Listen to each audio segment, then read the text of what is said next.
भक्ति के लिए माइंड का सेट होना बहुत जरूरी है। माई बाप, माँ जैसी ममता किसी दर पर नहीं मिलेगी। माँ बड़ी दयावान होती, बहुत करुणावान होती।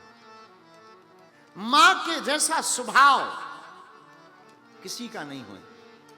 माँ अपने बच्चे को कभी दुखी नहीं देख सकती। खुद गीले में सो जाएगी, बच्चे को सूखे में सुलाएगी।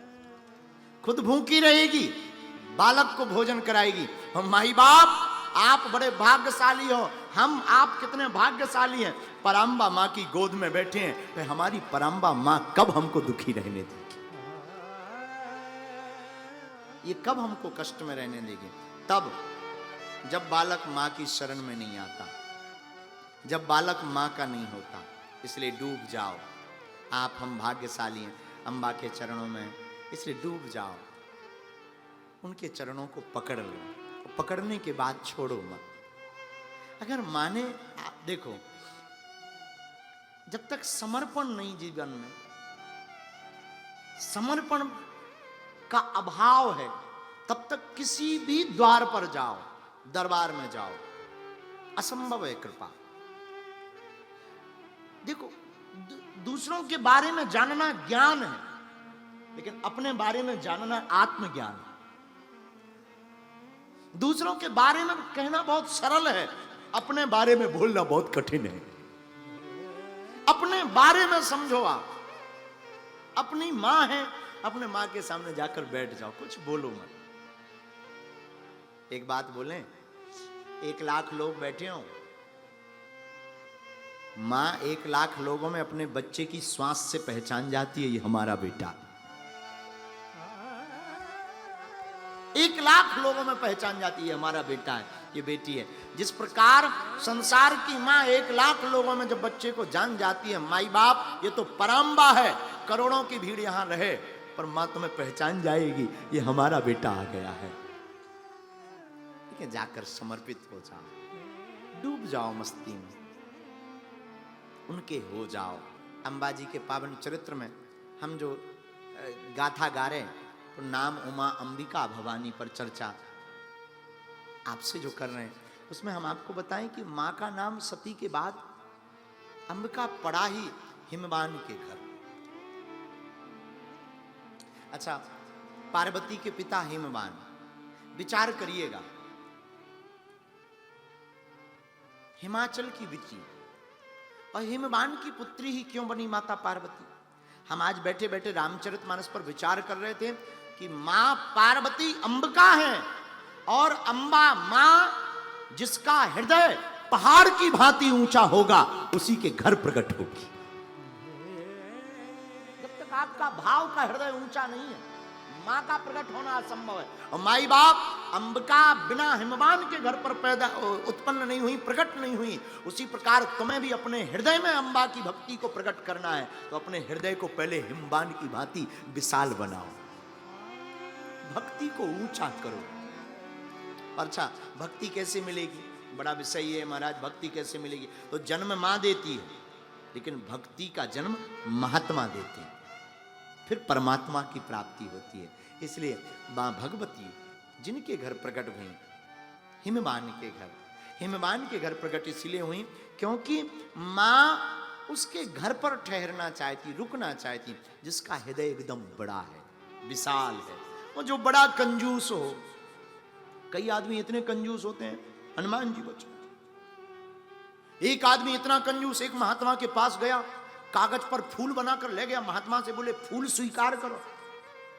महात्मा बोले फूल कहाँ है? बोले कागज में है, कागज में फूल बना के दे दिए, ये लो स्वीकार करो। महात्मा भी कम नहीं थे, महात्मा बोले हमसे फल ले जाओ, टोकरी करो। उसने अपना कपड़ा कर लिया, महात्मा ने ऐसे हवा में आम का आकार बनाया, आम ले जाओ।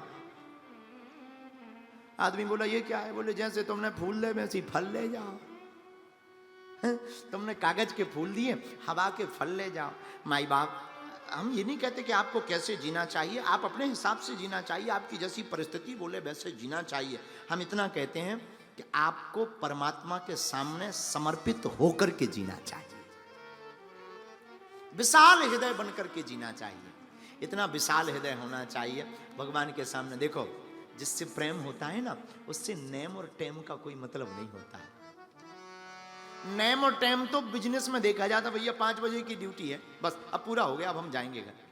पर जिससे प्रेम होता है उससे नेम टेम नहीं पूछा जाता, न नेम टेम की बात होती है। और हमारा आपका अम्बा माँ से प्रेम है, अम्बा जी के चरणों में प्रेम है। ये विचार नहीं करना कितनी देर में दर्शन होंगे, हम खड़े रहेंगे, कबहू तो दीन दयाल के भनक पड़ेगी कान, कभी तो उनके कान में सुनाई देगी, अब वो पुकार लेंगे। एक चर्चा करके तो पूज्य महाराज जी का आशीर्वचन लेंगे हम।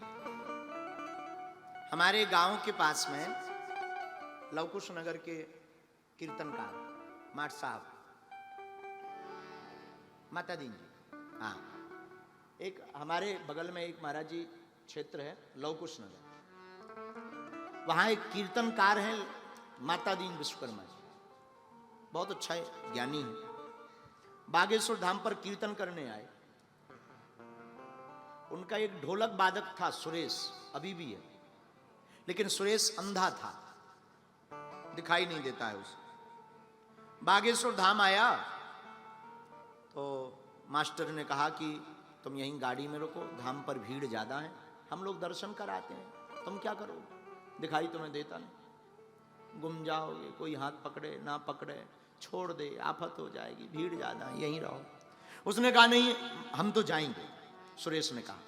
तो माता दीन श्री मास्टर साहब ने कहा कि आप क्या करोगे, पागल हो क्या, अरे तुम्हें दिखाई पड़ता नहीं, 2 व्यक्ति तुम्हारे साथ लगेंगे, हाथ पकड़ना पड़ेगा, तुम्हें दिखाई थोड़ी पड़ता मंदिर कैसा है, गुरुजी कैसे हैं, धाम कैसा है, बागेश्वर बालाजी कैसे हैं, यहीं रहो, हम लाकर प्रसाद दे देंगे, पालेंगे। लेकिन उसने 1 करोड़ों की बात बोली थी।